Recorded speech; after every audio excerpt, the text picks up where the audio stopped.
ഉപ്പുമുളകിലെ നീലു അഥവാ നിഷ സാരംഗ് ലേറ്റസ്റ്റ് ആയിട്ട് ഒരു ഇൻ്റർവ്യൂ കൊടുത്തിട്ടുണ്ടായിരുന്നു. ആ ഒരു ഇൻ്റർവ്യൂവിൽ കുറേയധികം കാര്യങ്ങൾ സംസാരിക്കുന്നുണ്ടായിരുന്നു. ഉപ്പുമുളകും എന്ന് പറയുന്ന സീരിയൽ വിട്ടു പോയതിൻ്റെ കാര്യം, അതിനുശേഷം താൻ അനുഭവിച്ച മാനസികമായിട്ടുള്ള ബുദ്ധിമുട്ടും, പിന്നെ ആശുപത്രിയിൽ 1 മാസം ഉണ്ടായിരുന്നു, തനിക്കൊരു പ്രശ്നം ഉണ്ടായിരുന്നു. ആ ഒരു പ്രശ്നം പറയാൻ താല്പര്യമില്ല, പക്ഷെ അതുകൊണ്ട് കുറേ വർഷങ്ങളായിട്ട് ബുദ്ധിമുട്ടുന്നു എന്നുള്ളൊരു കാര്യം നിഷ സാരംഗ് ആ ഒരു ഇൻ്റർവ്യൂവിൽ പറഞ്ഞിട്ടുണ്ടായിരുന്നു.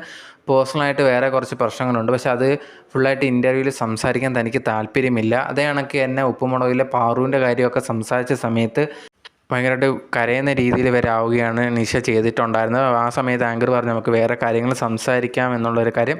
എന്തായാലും എല്ലാവർക്കും അറിയാവുന്ന ഒരു കാര്യമാണ്, ഉപ്പുമുളകും സീരിയലിൽ ഒരു കേസും കാര്യങ്ങളൊക്കെ നടക്കുന്നുണ്ട്. അതുകൊണ്ട് തന്നെ നിഷ സാരംഗും അതുപോലെ തന്നെ ബിജു സോപാനോ ആ ഒരു സീരിയലിൽ നിന്ന് മാറിയിട്ടുണ്ടായിരുന്നു. ആ ഒരു സമയത്ത് തന്നെയാണ് ബിജു സോപാനത്തിനെതിരെയും ശ്രീകുമാറിനെതിരെ ഒരു കേസ് വന്നിട്ടുണ്ടായിരുന്നു. ഉപ്പുമുളകും സീരിയലിൽ തന്നെയുള്ളൊരു സ്ത്രീ ഇവർക്കെതിരെ കേസും കൊടുത്തിട്ടുണ്ടായിരുന്നു. അത് നടന്നുകൊണ്ടിരുന്ന സമയത്ത് തന്നെയാണ് നിഷ സാരംഗ് ആ ഒരു സീരിയലിൽ നിന്ന് മാറിയത്. ഇത് കുറേയധികം ചർച്ചാ വിഷയങ്ങൾ കാര്യമായിട്ടുണ്ടായിരുന്നു. കാരണം ഇനി നിഷ സാരംഗാണോ ഒരു കേസ് കൊടുത്തതെന്നുള്ള ഒരു സംസാരം ഉണ്ടായിരുന്നു. പക്ഷേ അതിനെക്കുറിച്ച് ഇതുവരെ തുറന്നൊന്നും സംസാരിച്ചിട്ടില്ല. ഈ ഒരു ഇൻ്റർവ്യൂവിൽ ഭയങ്കരമായിട്ട് വികാരഭരിതയായിരുന്നു നിഷ സാരംഗ്.